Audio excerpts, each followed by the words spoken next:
इस पूरे आर्ग्यूमेंट में फ्लॉ क्या है, क्योंकि फ्लॉ का मतलब है गलतियां ढूंढना। तो हम दूसरों की गलतियां आसानी से ढूंढ सकते हैं, तो पैसेजेस में ऑथर की गलतियां क्यों नहीं ढूंढ सकते। इफ ट्रू का मतलब क्या होता है, वीकनिंग और स्ट्रेंथनिंग में आपको जो ऑप्शन चॉइसेस होते हैं वो आपको कोई नई 4 बातें बताई गई होती हैं। आपके पास एक प्रीमाइस होता है और आपके पास एक कंक्लूजन होता है। तो इन दोनों चीजों को जो कड़ी जोड़ रही है वो होती है आपकी असम्पशन। आर्ग्यूमेंट में आपको निकालना है फ्लॉ। है फ्लॉ, अगर नहीं पकड़ा अभी तक तो अब पकड़वाएंगे, तभी तो हम बोल पाएंगे कि सही पकड़े हैं। Hello everyone, welcome to PW CLAT. I am advocate Mansi Jain. आज के लॉजिकल रीजनिंग के सेक्शन में हम लोग पढ़ने वाले हैं finding the flaws in the argument. बहुत बार आपने अपने क्लैट के पेपर्स में, मॉक्स में या शायद लॉजिकल रीजनिंग के सेक्शनल टेस्ट में क्वेश्चन देखे होंगे कि what is the apparent flaw given in the argument, या ये जो पूरा का पूरा पैसेज ऑथर ने मेरे सामने दिया है, इस पैसेज में अगर हम पूछें कि this passage is vulnerable to the criticism on what point, तो इस केसेस में क्या करना है, कैसे निकालना है कि ये पूरा आर्ग्यूमेंट क्रिटिसाइज किस बात पे किया जाएगा, इस पूरे आर्ग्यूमेंट में फ्लॉ क्या है, क्योंकि फ्लॉ का मतलब है गलतियां ढूंढना। तो हम दूसरों की गलतियां आसानी से ढूंढ सकते हैं, तो पैसेजेस में ऑथर की गलतियां क्यों नहीं ढूंढ सकते। पर उन गलतियों को ढूंढने की टेक्निक्स हैं, स्ट्रैटेजी हैं, जो हम लोग आज के सेशन में पढ़ने वाले हैं। तो सबसे पहले बात करते हैं finding the flaws in the argument. Finding the flaws in the argument वाले क्वेश्चन मोर और लेस कुछ कुछ आपके वीकनिंग जैसे साउंड करते हैं, लेकिन एग्जैक्टली ये वीकनिंग वाले क्वेश्चंस नहीं होते, दोनों में डिफरेंस होता है। Finding the flaw questions are least common of the 5 assumption family. 5 assumption family इसलिए बोलते हैं कि जितने भी assumption बेस्ड क्वेश्चंस होते हैं, हमने क्लास के स्टार्टिंग में बोला था कि जब भी आप बिल्डिंग ब्लॉक्स पढ़ते हो अपने लॉजिकल रीजनिंग के, तो वहां पे assumption सबसे ज्यादा इंपॉर्टेंट है, क्योंकि assumptions करने के बाद आपके डायरेक्ट assumptions वाले क्वेश्चंस हो जाते हैं, आपके short statement assumption based questions भी सॉल्व होते हैं, साथ के साथ आपके वीकनिंग क्वेश्चन सॉल्व होते हैं, आपके स्ट्रेंथनिंग बेस्ड क्वेश्चन सॉल्व होते हैं, और साथ ही यहाँ पर आपको assumptions अगर निकालनी आती हैं तो आपके फ्लॉ वाले क्वेश्चंस भी हो जाते हैं। तो आपको सबसे ज्यादा स्ट्रॉन्ग जो टॉपिक अपना करना है, जो फ्रीक्वेंटली आस्क्ड भी रहता है, दैट इज अबाउट assumption। तो इस assumption फैमिली के जो क्वेश्चंस होते हैं वहां पर they almost will contain some form of the word of the flaw, but be careful. जैसा मैंने कहा, weakening the argument questions also might contain the similar word pattern, similar word stem. तो वहां पर कंफ्यूज नहीं होना कि यार ये क्वेश्चन मेरा वीकनिंग का क्वेश्चन है या ये क्वेश्चन मेरा फ्लॉ का क्वेश्चन है। तो दोनों चीजें अलग अलग है। क्योंकि अब कैसे कैसे पता चलेगा, how to tell the difference. Language का फर्क है, लैंग्वेज डिफरेंस होता है आपका क्वेश्चन के अंदर।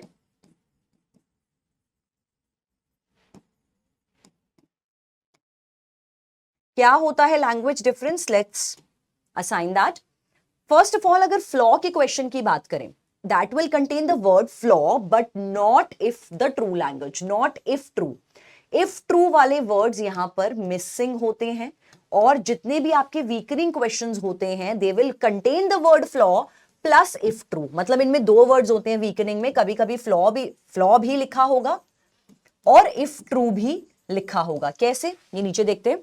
विच of the following if true would indicate a flaw in the teachers plan. तो मतलब हो सकता है पूरा का पूरा पैसेज टीचर के किसी प्लान के बारे में बात कर रहा होगा। अब ये क्वेश्चन है वीकनिंग का, वीकनिंग का क्वेश्चन फ्लॉ वर्ड लेके आ रहा है, तो वहां पे कंफ्यूज नहीं होना कि यार अगर इसमें फ्लॉ वर्ड लिखा है तो यार जो मैम ने फ्लॉ वाली टेक्निक्स बताई थी वो अप्लाई कर देते हैं। नहीं, ये नहीं करना है। फ्लॉ वाला डिफरेंट होता है। वीकन क्या कहता है कि विच of the following if true will indicate a flaw in the reasoning. मतलब कि आपको फ्लॉ तो निकालना है। और इफ ट्रू का मतलब क्या होता है, वीकनिंग और स्ट्रेंथनिंग में आपको जो ऑप्शन चॉइसेस होते हैं वो आपको कोई नई 4 बातें बताई गई होती हैं। तो ये पूछते हैं कि इन चारों बातों में से अगर कोई सच होती तो वो ऑथर के आर्ग्यूमेंट को कैसे वीक करेगी, या वो ऑथर के आर्ग्यूमेंट को कैसे स्ट्रेंथन करेगी या स्ट्रॉन्ग करेगी। तो जब कभी भी आप वीकनिंग या स्ट्रेंथन के क्वेश्चन पढ़ोगे, आपको हमेशा क्वेश्चन के अंदर एक वर्ड मिलेगा इफ ट्रू।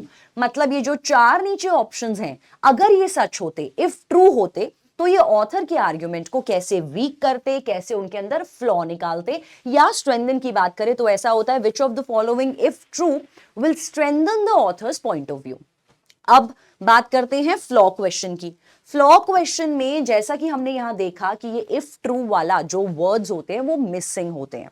कैसे, क्वेश्चन आपका होगा विच of the following indicates a flaw in the reasoning above.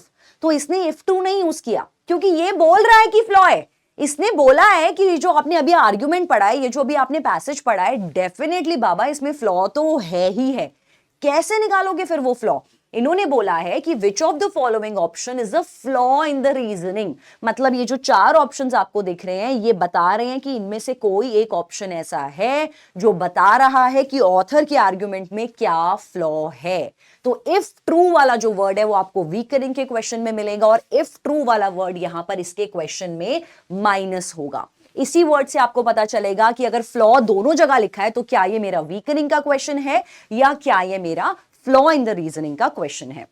यहां पर answer choices are bit more abstract. यहां पे थोड़ी सी आंसर चॉइसेस आपकी एब्स्ट्रैक्ट होती हैं। कैसे होती हैं? Will understand by the way of the example.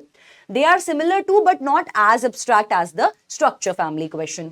यहां पर आंसर चॉइसेस हमेशा आपको नई पीस ऑफ इंफॉर्मेशन लेके आती हैं, जैसा मैंने बच्चों को, आप लोगों को स्ट्रेंथनिंग में बताया था, वीकनिंग में बताया था। तो हमेशा वीकनिंग के क्वेश्चन में और इनफैक्ट स्ट्रेंथनिंग के क्वेश्चन में भी जो आपके आंसर चॉइसेस होंगे वो आपको किसी न्यू पीस ऑफ इंफॉर्मेशन को दिखा रहे होंगे, और आपको पूछेंगे कि अगर ये new piece of information add हो गई आर्ग्यूमेंट में तो ऑथर का आर्ग्यूमेंट या तो वीकन हो जाएगा या फिर और ज्यादा स्ट्रेंथन हो जाएगा, असेंचुएट हो जाएगा। अब बात करते हैं on occasion a flaw question may contain a synonym of the word flaw, जैसे कि होता है वनरेबल टू द क्रिटिसिज्म। तो पूछने के तरीके होते हैं जो आपके फ्लॉ के क्वेश्चंस होते हैं, उनके कुछ कॉमन क्वेश्चन स्टेम्स होंगे।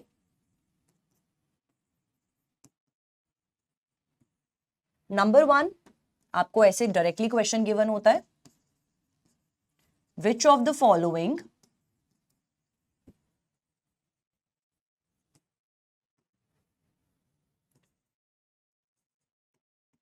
gives the flaw in the reasoning, या फिर आपको ऐसा क्वेश्चन गिवन होगा विच इज स्टेटिंग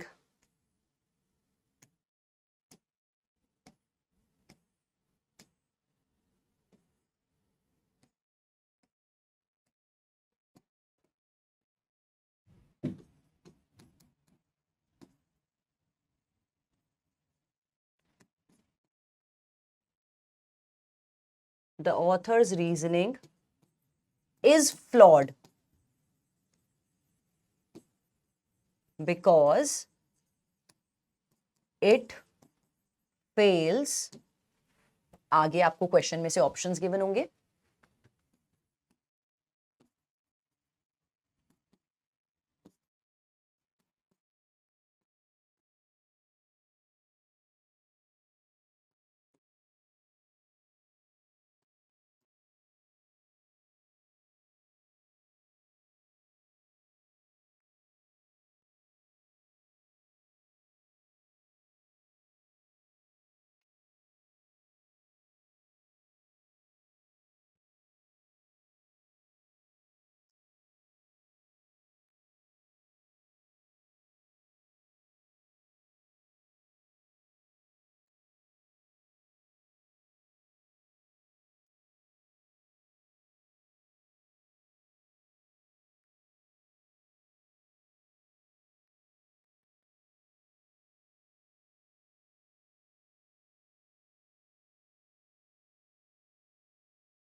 ये 3 टाइप के आपको क्वेश्चन स्टेम पूछे जाते हैं whenever you are dealing with a flaw kinds of questions.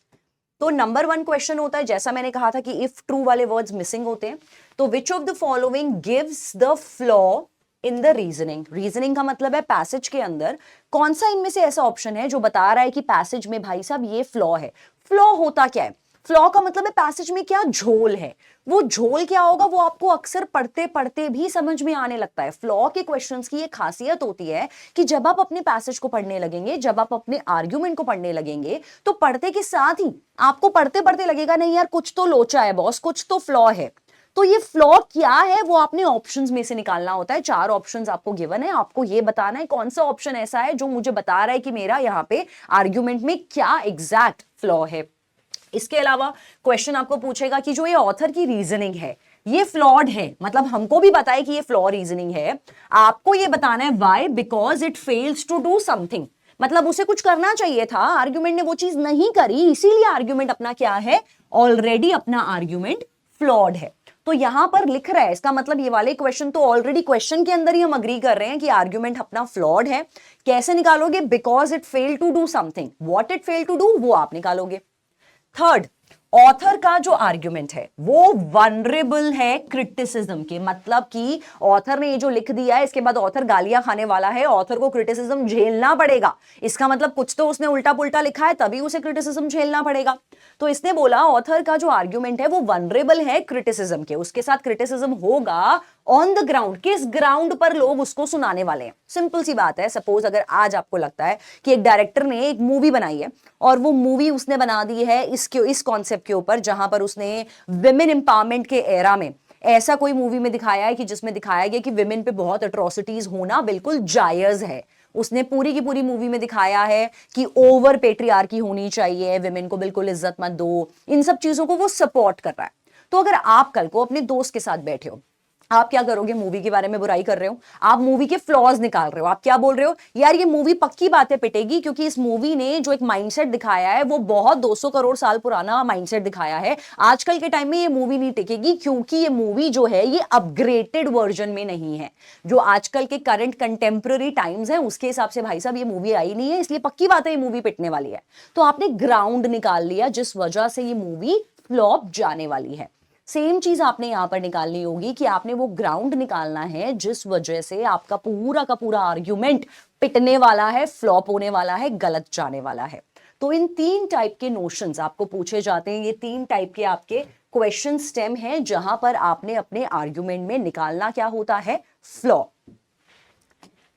इसके बाद बात करते हैं as with the other assumption family questions, finding the flaw contains an argument core. सबसे पहले आपके पास एक आर्ग्यूमेंट का कोर होता है, मतलब अगेन आपके पास प्रीमाइस गिवन होगा, आपके पास कंक्लूजन गिवन होगा,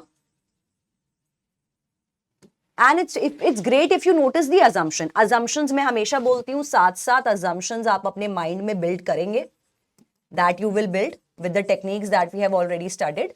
तो प्रेमाइस और कंक्लूजन को पढ़ते पढ़ते आप अपने माइंड में assumptions बिल्ड करना शुरू करो, क्योंकि बहुत ज्यादा हेल्प होगी assumptions करके फ्लॉ निकालने की। कैसे होगी? Let's understand. The correct answer though will essentially be the opposite of the correct answer on finding the assumption. Why? Because finding the assumption, you pick an answer that articulates an assumption which is necessary to the argument. While on the flaw question, you are looking for the wording that indicates कि ये flawed thinking है to believe that this assumption is true. नहीं आया होगा समझ में? अभी समझाती हूँ क्लियरली कि ये पैराग्राफ क्या बोलना चाह रहा है।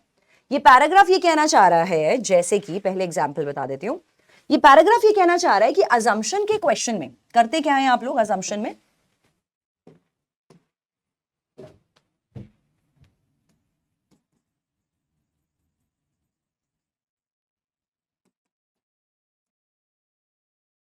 अजम्पशन के क्वेश्चन में आपको करना क्या होता है? आपके पास एक प्रीमाइस होता है और आपके पास एक कंक्लूजन होता है।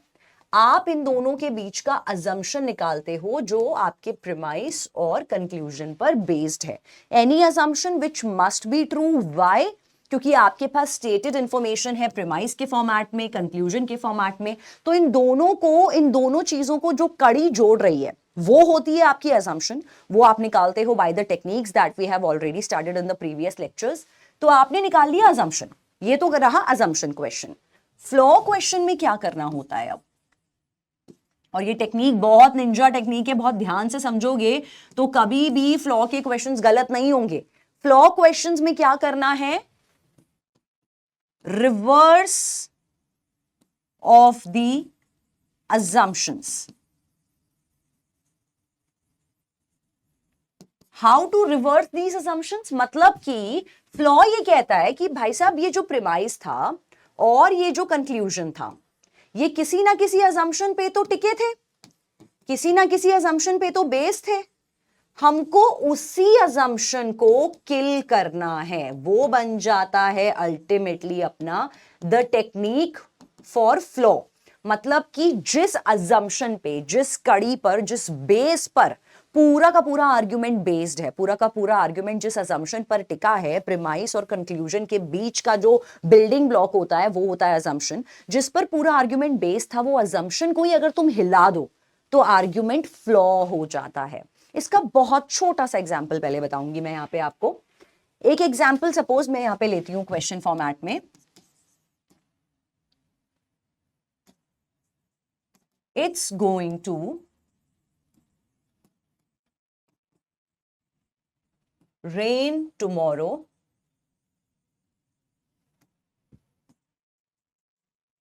since I watched the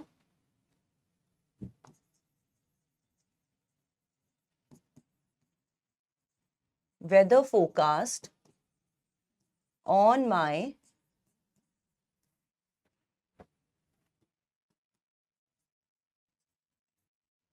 favorite news channel. Okay, कि कल बारिश होगी।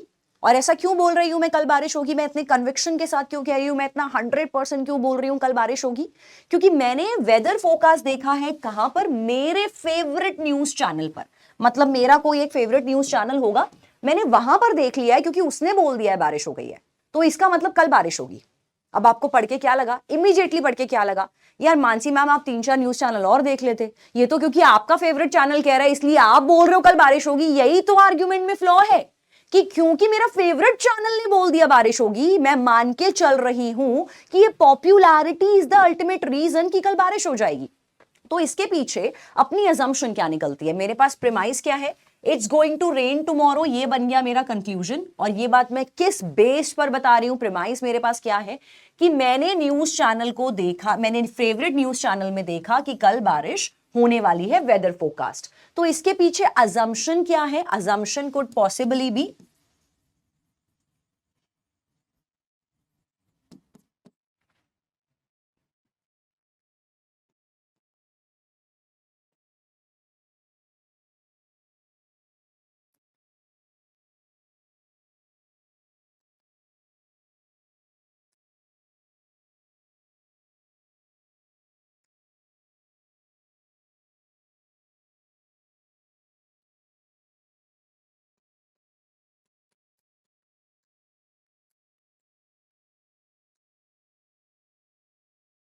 ऑथर की इस आर्ग्यूमेंट के पीछे क्या रही होगी अजम्पशन। ऑथर की अजम्पशन रही होगी कि ये जो मैं फोरकास्ट कर रहा हूं और इतना मैं दावा कर रहा हूं कि कल बारिश हो जाएगी, ये मैं किस बिहाफ पे बोल रहा हूं कि मेरा फेवरेट न्यूज चैनल है और वो हमेशा सच्ची खबर देता है। तो डेफिनेटली ये जो न्यूज चैनल ने बोला कि कल बारिश होने वाली है, मेरी अजम्पशन ये कहती है कि क्योंकि ये मेरे फेवरेट चैनल ने बोला और मेरा फेवरेट चैनल हमेशा सही खबरें देता है, तो ये वेदर फोरकास्ट की खबर भी बिल्कुल 100% सॉलिड खबर होगी। अब हमको निकालना है इसी में फ्लॉ। तो जैसा अभी हम लोगों ने डिस्कस किया यहां पर कि जब कभी भी आपको फ्लॉ निकालना है, आपको फ्लॉ को यहां पर रिवर्स करना है, अजम्पशन को रिवर्स करो। अगर अपनी अजम्पशन को, if you are reversing your assumption, तो उस केस में आपका वो निकल जाता है फ्लॉ, वो बन जाता है आपका flaw, the reverse of the assumption. तो कैसे बनेगा ये इस केस में,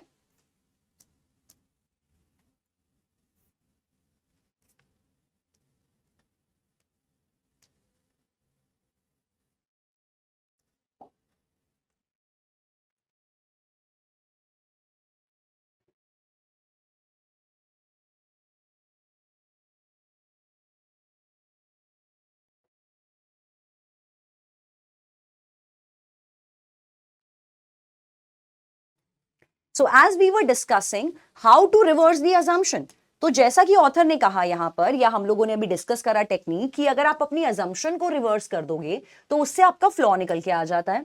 तो अगर मैं इस अजम्पशन को रिवर्स कर दूं, रिवर्स कैसे, कि मतलब अपने फेवरेट चैनल की खबर को सत्य मानना, believing the news by favourite channel to be true is actually a false belief, जिस पर ऑथर अपना आर्ग्यूमेंट टिका के बैठा है। तो हमने इसी बिलीफ को, जो अजम्पशन था, उसी को हमने रिवर्स कर दिया कि ये जो तेरा बिलीफ है, जिसमें वजह से तू कह रहा है कि कल बारिश हो जाएगी, ये तेरा विश्वास जो है वो गलत विश्वास है, वो तेरा फॉल्स बिलीफ है। तो reversal of an assumption will help you to figure out कि कैसे आपने निकालना होता है अपना करेक्ट फ्लॉ। इसके अलावा एक और क्वेश्चन देखते हैं, एग्जाम्पल आपके सामने है। Pierre was recovering from the flu when he visited Shelley. तो पेयर जो था उसको ऑलरेडी फ्लू से वो रिकवर कर रहा था। This is the first premise to us. अभी तक प्रॉपर तरह से ठीक नहीं हुआ था, रिकवर कर रहा था from the flu when he visited Shelley last week. Now Shelley is showing the signs of flu. अब उसने लास्ट वीक उसको विजिट किया, अब इसके बाद क्या हुआ? Shelley has started showing the signs of flu. If Pierre had waited until he was no longer contagious, मतलब जब तक पियर भला चंगा नहीं हो जाता, अगर वो उस टाइम पे भला चंगा होने के बाद जाता, Shelley would not have become ill. तो मतलब अगर पियर वेट करता कि वो ही was no longer contagious, contagious का मतलब होता है आपका इन्फेक्शियस, तो अगर पियर वेट करता कि जब तक उसका पूरा इन्फेक्शन खत्म नहीं हो जाता, अगर वो तब तक का वेट करता तो शेली की तबीयत ना खराब होती। तो सबसे पहले निकालते हैं इसमें अजम्पशन। अजम्पशन यहां ये क्या कहती है? अब आपके पास प्रीमाइस है, आपके पास कंक्लूजन है, आपकी क्या अजम्पशन है? ऑथर का ये मानना है कि शेली को फ्लू जो पकड़ा है वो पियर की वजह से पकड़ा है। यही बात है। कैसे? उसने बोला पियर फ्लू से रिकवर कर रहा था, डायरेक्टली नहीं बोला। अजम्पशंस कभी भी डायरेक्टली नहीं होती हैं। ऑथर ने यहां पे डायरेक्टली किसी लाइन में नहीं बोला कि पियर की वजह से शेली को फ्लू हुआ है, इनडायरेक्टली अजम्पशन दिखा रहा है अपनी। कैसे? पहले उसने बोला कि पियर को फ्लू हो रखा था, पियर वॉज सफरिंग फ्रॉम फ्लू, पूरी तरह से वो ठीक नहीं हुआ था जब वो शेली को लास्ट वीक मिलने गया। उसके मिलने के बाद शेली के अंदर कुछ कुछ फ्लू के सिम्टम्स दिखने लग गए। फिर उसने तीसरी बात बोली कि अगर पियर ठीक हो जाता और फिर शेली से मिलने जाता तो शेली की तबीयत खराब ना होती। तो अजम्पशन, पियर से ही शेली को फ्लू पास हुआ है। यही है ऑथर की अजम्पशन। तो एक बार यहां पर लिख लेते हैं अजम्पशन ऑथर की। Pierre is responsible for Shelley's flu. ये हो गई आपकी ऑथर की assumption. Author is assuming Pierre was definitely the one to infect Shelley. यही बोलना चाहता है ऑथर, डायरेक्टली नहीं बोला है, लेकिन अजम्पशन तो यही दिखाना चाहता है अपने प्रीमाइस कंक्लूजन से। The author is also assuming, एक और बात अज्यूम कर रहा है ऑथर, कि पियर से ही हुआ है शेली को फ्लू। क्या पता पियर से शेली को नहीं हुआ हो फ्लू, उसके बाद शेली अपने दोस्तों में गई हो, उनमें से किसी को फ्लू हो रहा हो। ये नहीं सोचा ऑथर ने, यही तो फ्लॉ है। लेकिन अभी वहां तक नहीं जाना। अभी ऑथर ये अज्यूम करके चल रहा है, अजम्पशन क्या है? पियर से ही शेली को फ्लू हुआ है। शेली शायद किसी और से भी मिली होगी, लेकिन वहां से भी उसको फ्लू नहीं पकड़ा। उसको फ्लू किससे पकड़ा है? पियर से। Author is also assuming that there is no other way, कोई और पॉसिबल क्राइटेरिया ही नहीं है जिस वजह से शेली सिक हुई होगी। मतलब ओनली रीजन, ऑथर के हिसाब से ओनली रीजन कौन है? पियर है। कोई और से मिली भी होगी तब भी फ्लू नहीं पकड़ा होगा, फ्लू उसको पियर की वजह से ही हुआ है। Perhaps it is the flu season। ये नहीं सोचा ऑथर ने कि क्या पता, जैसे कोविड का टाइम चल रहा था, कि क्या पता भाई ये फ्लू का ही सीजन चल रहा हो और आए दिन हर दूसरे बंदे को फ्लू हो रहा हो जिससे भी शेली मिली है। Perhaps it could be the flu season. Many people with whom Shelley came in the contact might have the flu. तो correct answer might be something like this। अब अगर यहां पर आपको पूछा जाता कि ये आर्ग्यूमेंट आपके सामने है, जो ऊपर की 4 लाइन है, अब आप निकालो भाई इसमें फ्लॉ, क्या फ्लॉ है इस आर्ग्यूमेंट के अंदर, तो आपको कुछ ऐसे गिवन होगा। The author fails to consider, author ये कंसिडर करना भूल गया that there are alternative paths by which Shelley could have been affected. Assumption को कर दिया रिवर्स, पियर ही कारण है शेली के फ्लू का। इसको कर दो रिवर्स कि पियर कारण नहीं हो सकता शेली के फ्लू का, मतलब कोई और कारण हो सकता है शेली के फ्लू का। वही बात यहां लिखी है, तभी ये बन गया आपका flaw which was the reversal of the assumption. इस फ्लॉ ने क्या बोला कि ये जो ऑथर है ये कंसिडर करना भूल गया, ये इस बात पे ध्यान देना भूल गया, उससे लोचा हो गया, उससे चूक हो गई, जिस वजह से उसकी मूवी और आर्ग्यूमेंट फ्लॉप चला जाएगा। वो क्या कि कोई और भी तरीका हो सकता है, कोई और भी बंदा हो सकता है, कोई और दोस्त हो सकता है, जिस वजह से शैली को फ्लू हुआ होगा, जिस वजह से उसको ये फ्लू नाम का इन्फेक्शन हुआ हो सकता है। जरूरी नहीं है कि पियर की वजह से ही, जस्ट बिकॉज जब पियर उससे मिलने गया था तो वो रिकवरी स्टेज में था, तो 100% पियर ही उसके फ्लू का कारण है। यही ऑथर का फ्लॉ है। Contrast the language with the assumption itself. जैसा मैंने कहा, अजम्पशन को रिवर्स करो, उसके साथ अपनी लैंग्वेज को कॉन्ट्रास्ट करो। ऑथर ने अज्यूम किया था कि सिर्फ पियर ही है, जैसा मैंने अभी आपको लिख के भी बताया कि सिर्फ पियर है जिस वजह से शैली इन्फेक्ट हुई होगी। अगर ये ट्रू है, then the piece of information at least partially fix the author's argument.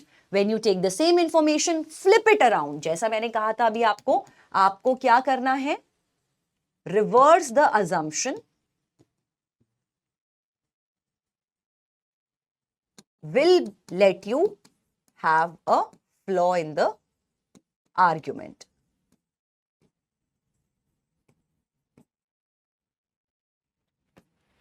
इस केस में आप क्या करते हो? जब अपनी assumption को रिवर्स करते हो, आप ऑथर के आर्ग्यूमेंट को हार्म करते हो, उसकी मूवी को फ्लॉप करा देते हो, तभी उसका फ्लॉ निकल जाता है। तो इस केस में Pierre was recovering from flu when he visited Shelley last week and now Shelley is showing the signs of flu. If Pierre had waited until he was no longer contagious or infectious, Shelley would not have become ill. तो अब इसको हमने एक थोड़ा सा tabular form में भी बनाया है, so that to make it extra clear for you. Assumption ने कहा कि सिर्फ पियर ही कारण है, पियर ही कारण है शेली के इन्फेक्शन का। इसको जब हमने रिवर्स कर दिया, कैसे? यहां पे हमने इसी अजम्पशन को रिवर्स किया, तो इसको रिवर्स फॉर्मेट में हमने लिखा कि ऑथर फेल कर गया कंसिडर करने में कि कोई और भी कारण हो सकता है, ऑल्टरनेट पाथ, ऑल्टरनेट लोग भी हो सकते हैं, जिस वजह से शैली को यहां पर फ्लू हुआ होगा। क्या पता शैली के मुंह पर आके कोई छींक गया हो, जैसे कोविड-19 के टाइम पे कहते थे ना, किसी को मारना है तो जाके उसके मुंह पे खांस दो। तो क्या पता शैली के कोई मुंह पे आके खांस दिया हो पियर के अलावा, जिस वजह से उस बेचारी को फ्लू हो गया हो। बेचारे फालतू में पियर के पीछे पड़ गए हैं, बेचारे नादान बालक के। तो यही है आपका यहां पर फ्लॉ। अजम्पशन से आपका आर्ग्यूमेंट स्ट्रॉन्गर बन जाता है। कैसे स्ट्रॉन्गर बना? आपका प्रीमाइस और कंक्लूजन और स्ट्रॉन्ग हो गया अजम्पशन से कि भाई साहब अगर ये अजम्पशन निकालनी होती तो बिल्कुल करेक्ट अजम्पशन होती। स्ट्रॉन्ग कर रहा था आर्ग्यूमेंट को कि यार पियर ही कारण है शैली के फ्लू का। फ्लॉ क्या करता है? आर्ग्यूमेंट को वीक बना देता है, मूवी को फ्लॉप कर देता है। The argument is made weaker in this case, जब हमने आर्ग्यूमेंट के अंदर ये निकाल लिया है आपका flaw. In sum, think up of a flaw question as the reversal of the assumption questions. The answer still hinges on the assumption. हमेशा आपका जो argument है वो assumption पे ही based होता है, flaw में भी it revolves around assumption. पर correct answer जो होगा will word the assumption in a way, वो assumption को इस तरह से लिखा होगा जो reversal format होगा, जो hurt करेगा argument को। Answer choice की जो language होती है वो थोड़ी सी ज्यादा abstract होती है, तो वहां पर कंफ्यूज नहीं होना है। Abstract language in options, you will find that language than the answer choices on assumption. वो थोड़े से क्लैरिफाइड सिंपलर फॉर्मेट में होते हैं, और एब्स्ट्रैक्ट ऑप्शंस होते हैं, थोड़ा सा लिमिटेड वर्डिंग होती है, बिल्कुल फ्लॉ के बारे में बिल्कुल बात कर रहे होते हैं, तो थोड़ा सा लिमिटेड और एब्स्ट्रैक्ट वर्डिंग होती है। Often answer choices will talk about what the author fails to consider and does not specify or something along those lines, कि जैसे ऑथर ये चीज कंसिडर करना भूल गया, ऐसे कोई वर्ड आपको ऑप्शन में मिल जाएंगे कि ऑथर से ये गलती हो गई, ऑथर से ये भूल चूक हो गई, तो फेल्स टू कंसिडर, या ऑथर स्पेसिफाई करना भूल गया, ऑथर बताना भूल गया ये बात, तो मतलब ऑथर की कोई गलती होगी, वो शुरू के वर्डिंग्स में आपको दिख जाएगा कि ये गलती की तरफ इशारा कर रहे हैं, या something along those lines will be the wordings of your flaw based questions. इसके बाद बात करते हैं एलिमिनेशंस की, एलिमिनेटर्स की। कौन कौन सी ऑप्शंस का ध्यान रखना है whenever you eliminate in the flaw based questions.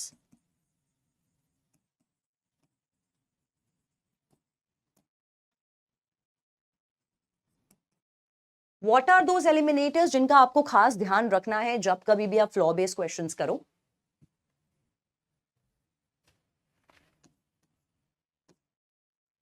सबसे पहले तो हमेशा हम बोलते हैं अनरिलेटेड और इररेलेवेंट आंसर चॉइसेस।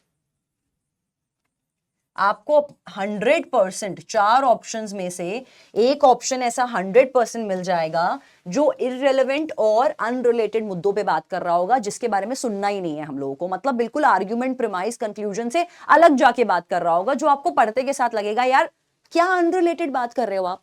तो ये होता है ना जो बिल्कुल ही दूर की बात कर रहे होते हैं, तो वो आपके अनरिलेटेड में जाएंगे और उसको सबसे पहले आप एलिमिनेट करोगे। And elimination strategy is always your best friend whenever you are doing the questions for logical reasoning. Number 2 technique,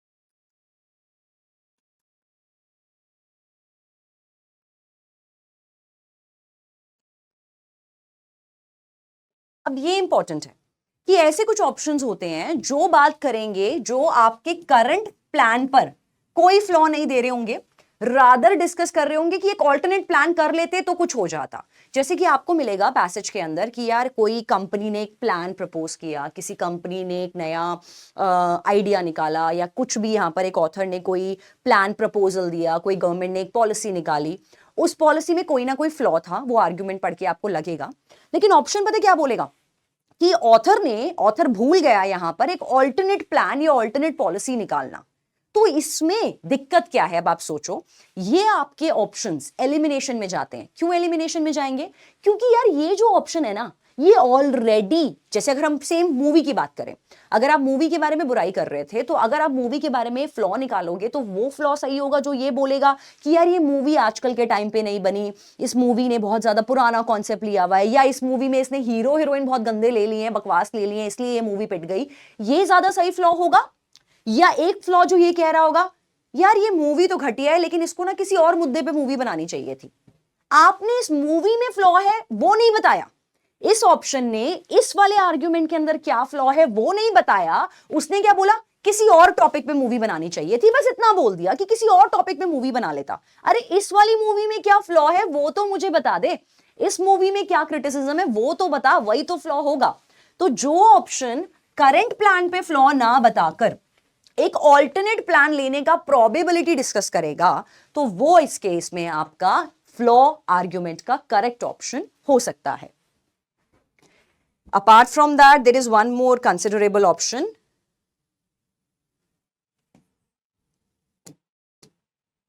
options that curtail the reverse logic. Reverse logic means options that are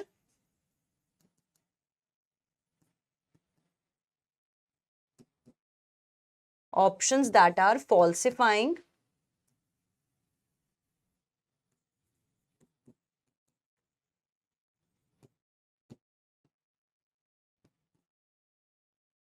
the main argument.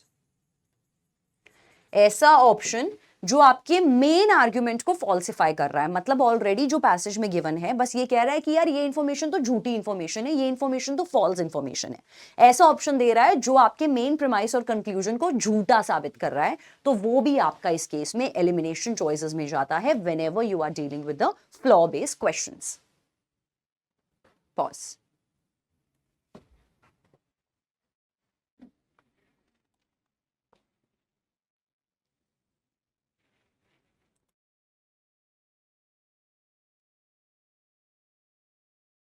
Now let's understand this question and apply the elimination technique as well. Environmentalist का कहना है Bandos Inc. manufacturing process releases pollution into the atmosphere. तो एक company है जिसका नाम है Bando Inc. that is creating very much pollution in the air, atmosphere. वो बहुत ज्यादा pollution create कर रहे हैं जब भी वो चीजें अपनी जो भी प्रोडक्ट्स हैं वो मैन्युफैक्चर करते हैं.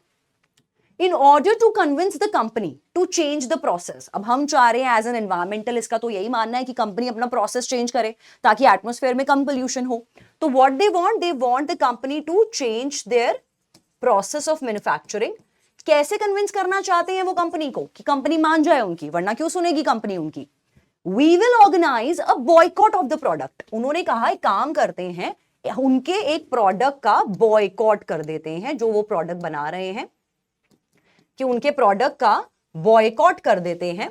That represents the highest sales volume, that is the light bulb. कौन से प्रोडक्ट को बॉयकॉट करने वाले हैं वो लोग सोच रहे हैं, लाइट बल्ब। और लाइट बल्ब ही उन्होंने क्यों चुना बॉयकॉट करने के लिए, क्योंकि यहां पर ऑथर के हिसाब से लाइट बल्ब की उनकी सबसे ज्यादा हाईएस्ट सेल्स है।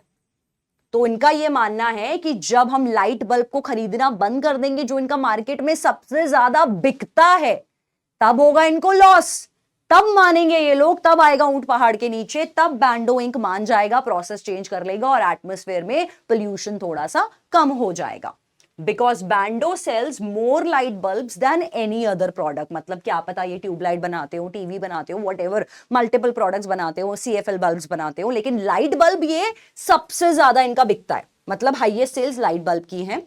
तो जब हम बॉयकॉट करेंगे इस लाइट बल्ब का, उससे कंपनी को सबसे ज्यादा डैमेज होगा और कंपनी के प्रॉफिट्स हिल जाएंगे। तो इनका मतलब है लाइट बल्ब को अगर हम बॉयकॉट करेंगे तो हिंडसाइट में क्या होगा, डैमेज होगा, कंपनी को लॉस होगा, क्योंकि सबसे ज्यादा हाईएस्ट सेल्स इसी की हैं। तो उस चक्कर में ये लोग सुधर जाएंगे। अब इसमें आर्ग्यूमेंट में आपको निकालना है फ्लॉ। है फ्लॉ, अगर नहीं पकड़ा अभी तक तो अब पकड़वाएंगे, तभी तो हम बोल पाएंगे कि सही पकड़े हैं।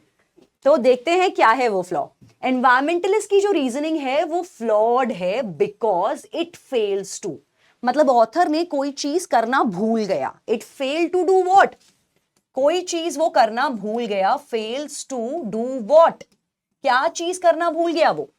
फर्स्ट ऑप्शन कहता है author fail to allow for a possibility that Bando may not want to change the manufacturing process at all।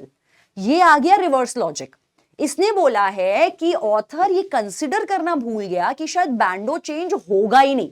अगर बैंडो चेंज होगा ही नहीं तो फिर ये बॉयकॉट करना, ये सेल्स वाला बल्ब देखना, इन सब चीजों का तो कोई फिर मतलब ही नहीं है। पूरा का पूरा आर्ग्यूमेंट शाटर हो गया। ये पूरा का पूरा आर्ग्यूमेंट किल कर रहा है, ये फ्लॉ नहीं निकाल रहा। इसने ये बोल दिया कि भाई सब कुछ नहीं होने वाला। बैंडो कभी भी, बैंडो मतलब कहते हैं ना कि वो इतना चिकना घड़ा है बैंडो, वो चेंज ही नहीं करेगा अपना मैन्युफैक्चरिंग प्रोसेस। ऑथर ये फेल कंसिडर करना भूल गया ये पॉसिबिलिटी कि बैंडो जो है may not want to change the process at all. मतलब कुछ नहीं करने वाला है ये रिवर्स लॉजिक है। ये आपके पूरे के पूरे आर्ग्यूमेंट को किल कर रहा है। पूरा का पूरा आर्ग्यूमेंट जिस बेस पर है कि बॉयकॉट हो जाएगा तो तब ये होगा, तब ये होगा, ये सब कुछ को जीरो कर दे रहा है। दैट इज वाई ये आपका गलत ऑप्शन में जाएगा। बी ने कहा ऑथर फेल कर गया सप्लाई करने में इंफॉर्मेशन। ऑथर ने वो इंफॉर्मेशन सप्लाई नहीं करी about other possible ways for Bando to reduce pollution. अभी हमने एलिमिनेशन में डिस्कस किया है, जो ऑप्शन करंट प्लान पे टिप्पणी देने के बजाय ये बोले कि कुछ और कंसिडर कर लेते, यार किसी और टॉपिक पे मूवी बना लेते, मुझे नहीं पता कि इस मूवी में क्या फ्लॉ है। ये वही ऑप्शन है कि ऑथर हमें ये इंफॉर्मेशन देना भूल गया कि बैंडो को सीधा करने के लिए कोई और उंगली का भी इस्तेमाल किया जा सकता है। मतलब कहते हैं ना कि वो घी निकालने के लिए उंगली टेढ़ी करनी पड़ती है। तो ऑथर ने बोला कि ऑथर जो है, यहाँ पर आर्ग्यूअर ने बोला कि ऑथर भूल गया इंफॉर्मेशन देना कि कोई और भी पॉसिबल वेज हैं बैंडो को सुधारने के। इस वाले वे में क्या प्रॉब्लम है वो तो बता दो। Unrelated option. सी ने कहा ऑथर भूल गया कंसिडर करना कि relative sales volume of a company's products are not necessarily proportional to the profits। मिल गया फ्लॉड आंसर। इन्होंने क्या सोचा, ऑथर की क्या असम्पशन थी, यहां पे आ जाते हैं असम्पशन पे। ऑथर की यहां पे क्या असम्पशन रही होगी, क्या असम्पशन रही होगी कि क्योंकि लाइट बल्ब की हाईएस्ट सेल्स हैं, इसका मतलब ऑथर की क्या असम्पशन है कि भाई इनको डैमेज होएगा, लॉस होगा।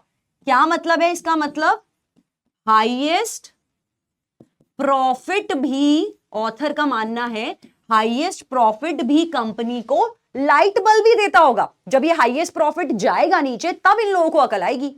जरूरी नहीं होता ऐसा, मान के चलो, लेट्स अज्यूम, मान के चलते हैं लाइट बल्ब ये लोग बेचते हैं 2 रुपए का, ठीक है, इसको ऐसे समझते हैं, लाइट बल्ब बैंडो बेचता है 2 रुपीस का एक लाइट बल्ब, और मान के चलते हैं ये बेचते हैं, ट्यूबलाइट भी बेचते हैं, ट्यूबलाइट ये लोग बेचते हैं 500 रुपीस पर ट्यूबलाइट, ठीक है। लाइट बल्ब वो बेच रहे हैं 2000, हाईएस्ट सेल्स हैं, तो नंबर ऑफ लाइट बल्ब मान के चलते हैं 2000 बेचा, तो टोटल रेवेन्यू कितना आया, 2 इंटू 2000 4000 रुपीज, 4000 रुपीज का कंपनी ने रेवेन्यू कमाया लाइट बल्ब बेच के। सबसे ज्यादा लाइट बल्ब बेचते हैं। ट्यूबलाइट उन्होंने बेची कितनी, नंबर ऑफ सोल्ड, क्योंकि कम बिक्री है इसकी, लाइट बल्ब की सबसे ज्यादा है, मान के चलते हैं ट्यूबलाइट उन्होंने बेची है सिर्फ 7, नहीं सिर्फ 7 नहीं, सिर्फ 10 ट्यूबलाइट बिकी है, तो रेवेन्यू कितने का आया, यहां से अगर हम रेवेन्यू निकालें ट्यूबलाइट बेचने से कितने का आया, 10 इंटू 5, 5000 रुपीज का रेवेन्यू आया है ट्यूबलाइट बेच के। और बल्ब जो 2000 बिके हैं, जिनकी हाईएस्ट सेल है, उनको बेच के कंपनी को मिले हैं सिर्फ 4000 रुपए, और ट्यूबलाइट उन्होंने सिर्फ 10 बेची है, ये 2000 बेचे हैं, और तब भी इन्होंने कमा लिए 5000 रुपए। तो यही तो था ऑथर का प्रॉब्लम, वो ये मान के चल रहा था, अजम्पशन क्या थी कि हाईएस्ट सेल्स हैं, डैमेज होएगा, अकल आएगी। अजम्पशन क्या थी कि यार हाईएस्ट सेल्स ही हाईएस्ट प्रॉफिट देती होंगी, और जब ये प्रॉफिट निकलेगा, डैमेज होगा, तब कंपनी को अकल आ जाएगी। यही था पूरे के पूरे आर्ग्यूमेंट का फ्लॉ। आर्ग्यूमेंट ने यहां पर यह बताया कि ऑथर भूल गया कंसिडर करना कि जो रिलेटिव सेल्स होती हैं, volume of a company's products, मतलब जो सेल्स वॉल्यूम्स होती है किसी प्रोडक्ट की, जरूरी नहीं है वो प्रोपोर्शनल हो प्रॉफिट के भी। माना कोई चीज बहुत ज्यादा नंबर में कंपनी की बिक्री है, लेकिन ये समझ नहीं आप सकते हो कि वही चीज सबसे ज्यादा कंपनी को रेवेन्यू प्रॉफिट दे रही है। That's why C will be the correct flaw in the reasoning. D कहता है ऑथर आइडेंटिफाई करना भूल गया कोई ऑल्टरनेट मेथड जिससे हम बैंडो को कन्विंस कर पाते। सेम जो आपका बी ऑप्शन बात कर रहा है, तो बी और डी ऑलमोस्ट सेम है कि ऑल्टरनेट मेथड के लिए बता रहे हैं, करंट रीजनिंग में क्या फ्लॉ है उसके बारे में चर्चा नहीं कर रहे हैं। ई आपका अनरिलेटेड ऑप्शन है कि ऑथर भूल गया कंसिडर करना कि बॉयकॉट की वजह से बहुत लंबा टाइम लग जाएगा इस पर्पस को अचीव करने में। अगेन बॉयकॉट से आगे चल के कितना लंबा टाइम लगेगा वो बात की बात है, करंटली बॉयकॉट वाले प्लान में क्या झोल है भाई वो बता दे। फ्यूचर कितना लंबा है वो अलग बात है, अगर कंसिडरेबल भी है तो दिक्कत क्या है, लंबे टाइम में सुधार देंगे बैंडो को।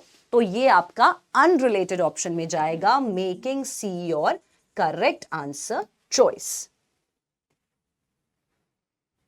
सो यहां पर जैसा लिखा है कॉमन ट्रैप आंसर्स, जैसा मैंने बताया कि आपको जब कभी भी ऐसे ऑप्शंस हैं जो आपको कमेंट करने के लिए बोले गिवन प्लान के बजाय ऑल्टरनेटिव प्लान के बारे में डिस्कस करें, करंट प्रॉब्लम में फ्लॉ ना बताएं, वो आपके एलिमिनेशन में जाएंगे।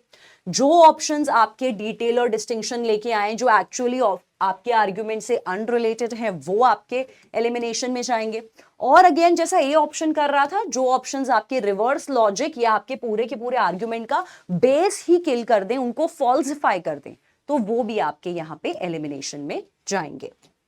एडिटोरियल का ये कहना है क्लियरली, मतलब एग्जैक्टली एविडेंटली जो ऑथर कह रहा है, clearly during the past 2 years, तो ये 2 years का डेटा है। पास्ट 2 years हमने क्या ऑब्जर्वेशन करी है यहां पर, they are saying the unemployment situation, बेरोजगारी की जो सिचुएशन है हमारी कंट्री में, सॉरी हमारी सिटी में, दैट हैज बीन इंप्रूविंग। तो दैट मीन्स मानना क्या है यहां पे ऑथर का कि लोगों को जॉब्स मिल रही हैं, तो एम्प्लॉयमेंट यहां पर बढ़ गया है, अनएम्प्लॉयमेंट सिचुएशन जो है वो यहां पर इंप्रूव हो गई है। पॉज। नेक्स्ट लाइन ये कहती है studies show that the number of unemployed people who are actively looking for the jobs has steadily decreased during that period। तो ऑथर अब यहां पर जो प्रिमाइस आपको दे रहा है, जो इंफॉर्मेशन स्टेटेड फैक्ट दे रहा है ऑथर के हिसाब से, यहां पर प्रिमाइस क्या है जिसके हिसाब से उन्होंने फर्स्ट लाइन में कंक्लूजन निकाला है। तो प्रिमाइस ऑथर के हिसाब से यहां पर है कि the people who were actively looking for the jobs, तो people have stopped looking for the jobs. तो क्योंकि लोगों ने जॉब ढूंढना बंद कर दिया है, ये यहां पे ऑथर का आपके प्रिमाइस है, क्योंकि लोगों ने जॉब ढूंढना बंद कर दिया है, इस बात से ऑथर ने कंक्लूजन क्या निकाला है कि यार हमारी कंट्री में एम्प्लॉयमेंट हो रहा है और अनएम्प्लॉयमेंट की सिचुएशन 2 साल में, कंट्री नहीं सिटी, हमारी सिटी में यहां पर अनएम्प्लॉयमेंट की सिचुएशन इंप्रूव हो गई है, क्योंकि लोगों ने, जो लोग एक्टिवली जॉब देख रहे थे उन लोगों ने स्टॉप कर दिया है, रोक दिया है जॉब ढूंढना। तो सबसे पहले जैसे कि हम बोलते हैं कि अजम्पशन को फ्लिप करना है, यहां पर अजम्पशन ये कहती है कि इसका मतलब है जो लोग जॉब ढूंढ रहे थे उनको नौकरियां मिल गई हैं, यही अजम्पशन है। तभी बोला जो लोग जॉब ढूंढ रहे थे उन्होंने ढूंढना बंद कर दिया, एम्प्लॉयमेंट सिचुएशन ऊपर जा रहा है, दैट मींस लोगों को नौकरियां मिल गई थी जो लोग नौकरियां ढूंढ रहे थे, करेक्ट। अब पढ़ते हैं क्वेश्चन। एडिटोरियल का ये जो पूरा रीजनिंग है ये वनरेबल टू द क्रिटिसिज्म है, बिल्कुल क्रिटिसिज्म है, ये मूवी फ्लॉप है। कौन से ग्राउंड पे है वो आपको फिगर आउट करना है कि यहां पे झोल क्या लग रहा है स्टोरी में। तो अगर नॉर्मली मैं बात करूं, बेसिकली अमूमन डे टू डे जिंदगी के बारे में बात करूं, तो अगर आज कोई इंसान 2 साल से जॉब ढूंढ रहा है और उसने जॉब थक हार के ढूंढना छोड़ दिया है, तो क्या इसका यही मतलब है कि उसको जॉब मिल गई है? इसके ये भी सिचुएशन हो सकते हैं कि क्या पता वो फ्रस्ट्रेट हो गया, उसने सोचा हो छोड़ यार अब मैं नौकरी नहीं करूंगा, अपना खुद का कुछ स्टार्टअप करूंगा, मैं बिजनेस कर लूंगा, ये भी सिचुएशन हो सकती है। क्या पता उस इंसान को कुछ और काम ऑलरेडी मिल चुका हो जो जॉब से रिलेटेड ना हो, या वो कुछ और फील्ड से रिलेटेड हो। तो या फिर इंसान क्या पता फ्रस्ट्रेट हो गया हो, डिप्रेस हो गया हो, क्या पता सुसाइड कर लिया हो, बोलना नहीं चाह रही हूं ऑल्दो, बट स्टिल कोई और भी तो रीजन हो सकता है कि जिस वजह से उसने जॉब ढूंढना बंद कर दिया। यही क्यों मान रहे हो कि उसको नौकरी मिल चुकी होगी? यही क्रिटिसिज्म है। ए ने कहा, ऑथर ने प्रिज्यूम कर लिया विदाउट प्रोवाइडिंग जस्टिफिकेशन, जस्टिफिकेशन दिए बिना, कि जो गवर्नमेंट है वो लीस्ट पार्टली रिस्पॉन्सिबल है यहां पर एम्प्लॉयमेंट सिचुएशन के। गवर्नमेंट का क्या रोल है जॉब देने में नहीं देने में, वो यहां पर अनरिलेटेड दिख रहा है, क्योंकि ऐसा ना कोई प्रिमाइस है ना कोई कंक्लूजन है, तो फ्लॉ भी गवर्नमेंट के पॉइंट से कहां से निकल के आ सकता है? अनरिलेटेड। बी ने कहा ये पूरा पैसेज रिलाई कर रहा है एक ऐसे डेटा पर जो काफी छोटा है, मतलब कि सिर्फ 2 साल का डेटा तो यार बहुत कम होता है जिसके बेस पे हम एक इन्फ्रेंस निकाल लें। 2 साल का डेटा इतना अपने आप में तो काफी है। अगर आज सिंपल सी बात है 2 साल के डेटा में मुझे बोलते कि लोग कम से कम 2 लाख लोग जॉब सर्च कर रहे थे 2009 में, और 2011 में अब सिर्फ 1000 लोग जॉब सर्च कर रहे हैं, तो ये डेटा क्या मेरे लिए 2 साल का काफी नहीं है ये जानने के लिए कि यार अनएम्प्लॉयमेंट सिचुएशन यहां पर डिक्रीज हो गई है? तो 2 साल का डेटा अपने आप में काफी है, उतना कम नहीं है जितना बी ऑप्शन बोल रहा है कि ये बहुत बड़ा फ्लॉ है। सी ने कहा ऑथर भूल गया ये पॉसिबिलिटी देखना कि मेनी अनएम्प्लॉयड वर्कर्स, जो अनएम्प्लॉयड वर्कर्स थे जो जॉब ढूंढ रहे थे, they still Dzire the job, may have stop looking the jobs all together. Frustrate हो गए हैं वो बेचारे, जॉब ढूंढना बंद कर दिया उन्होंने, मिल नहीं रही है उनको जॉब। आप ये मान के चल लो कि नहीं यार हमारी सिटी में तो एम्प्लॉयमेंट सिचुएशन बहुत सही जा रही है, तो ये मिल गया हमें करेक्ट फ्लॉ। डी ने कहा ऑथर भूल गया अकाउंट में लेना कौन सी बात, कि there are sorts of governmental efforts जिस वजह से अनएम्प्लॉयमेंट रिड्यूस हुई है, may not be effective, government के जितने भी मेजर्स हैं वो इतने इफेक्टिव नहीं रहे हैं, creating more high paying jobs, and unrelated option, that's why आपका C will be the correct choice. Understanding another question. तो अब यहां पर एक चीज ध्यान रखना कि जब भी आपके फ्लॉज गिवन होते हैं, समटाइम्स फ्लॉज में एक टाइप का फ्लॉ बहुत कॉमनली पूछा जाता है आपके एग्जाम्स में, वो होता है रिवर्स कॉजालिटी। रिवर्स कॉजालिटी ये कहता है जहां पर एक्चुअली में कुछ कॉज और किसी चीज का कोई इफेक्ट होता है, लेकिन यहां पर जब फ्लॉ गिवन होगा तो फ्लॉ में क्या करेंगे, फ्लॉ में वो क्या करेंगे, इसको रिवर्स कर देंगे और ये बन जाता है आपका फ्लॉ। मतलब कॉज को इफेक्ट मान लेते हैं, इफेक्ट को कॉज मान लेते हैं। तो इसका सिंपल सा बहुत सिंपल एग्जांपल दूंगी। मैंने बोला कि क्योंकि आज बारिश थी इसीलिए सैम रेनकोट पहन के बाहर गया, तो बारिश थी वॉज अ कॉज, रेनकोट पहन के जाना वॉज एन इफेक्ट। इसको हमने रिवर्स कर दिया, आर्ग्यूमेंट में जब ये फ्लॉ की तरह दिखाएगा तो बोलेगा कि क्योंकि आज सैम रेनकोट पहन के घर से बाहर निकला इसीलिए बारिश को होना ही था। तो ये रिवर्स कॉजालिटी हो गया आपका, इस केस में ये आपका गलत आंसर में जाएगा जहां पर रिवर्स कॉजालिटी होता है।